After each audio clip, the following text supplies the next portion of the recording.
Sot në Finland u bashkuan fëmijë, prindër dhe mësues për të festuar 28 nëntorin me shumë emocion, ngjyra dhe krenari. Një ditë plot këngë, buzëqeshje dhe kujtime që na kujtojnë se sa bukur është të mbash atë dheu në zemër kudo që jeton.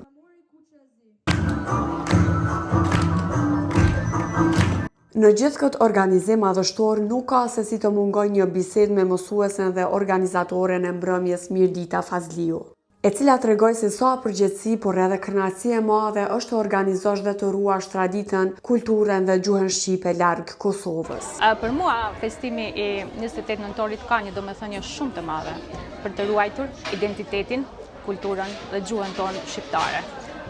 Unë si mësuese veçanërisht kam një përgjegjësi shumë të madhe që t'jau përcjell fëmijëve brez pas brezi historinë që nga themeluesit e nga rilindjasit e parë e deri tek Adem Jashari. Si mësuese edhe organizatore, sa është e rëndësishme për ju që fëmijët të ruajnë traditat edhe kulturën shqiptare? Është shumë e rëndësishme sepse duke marrë parasysh që ne jetojmë në gurbet, nxënësit apo rinia mundet shumë shpejt mu asimilu dhe me humb gjuhën tonë shqiptare, që të parët tanë e kanë nërujt me atë shumë sakrificë, dhe është shumë e përgjegjëse edhe për mu, edhe për çdo prind që me rujt identitetin shqiptar, gjuhën, kulturën shqiptare. Me u përcjell brez pas brezit.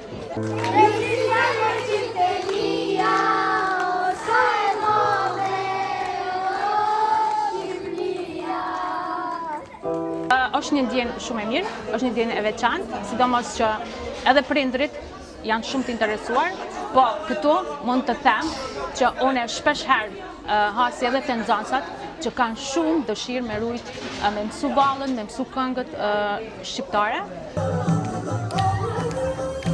Për të gjitha vallet që sot u performuan, një kontribut të madh ka dhënë edhe koreografja Megjide Murtezani. Organizimi ka shku shumë mirë, nuk ishte edhe aq vështirë, sepse fëmijët i kemi pas me të vërtet të moshave të ndryshme, por ata veç janë përgatitur, domethënë në vallën e kanë pasën si profesion edhe më herët, dhe ne po mundohemi që të shfaqim dhe të punojmë në mënyrë sa më profesionale dhe të shfaqim valle sa më të bukura shqiptare tradicionale.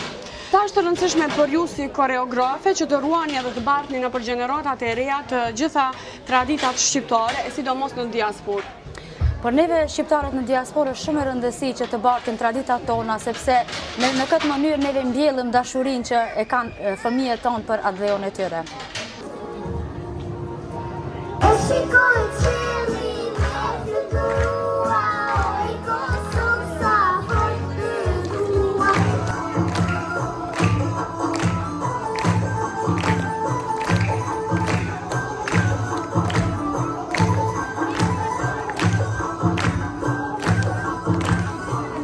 Festës i kontriboj edhe valltarja Gjyla Miftari që me përvojë të gjatë si valltare ka kontribuar vullnetarisht që fëmijët të kenë performanca sa më të bukura. Për mua shumë rëndësi, ndoshta vetë përderisa kam qenë vetë një valltare dhe kam dëshirë shumë që këtë gjë ta përcjell edhe të fëmijët e mi. Domethënë këtu në diasporë dhe nuk e di, ndina shumë mirë, jam shumë e lumtur që ka pasur herë ka gjë mirë kështu të pjesëmarrje të fëmijëve, më shumë se vitin e kaluar, dhe shpresoj që secilin nga një hap para dhe t'ja dalum.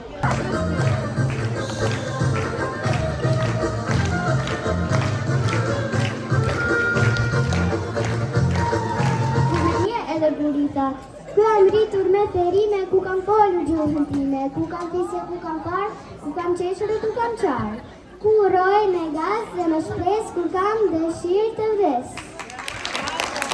Kanë dëshkangët, o me më ndalë, se kam kujtu që s'kam ushtar.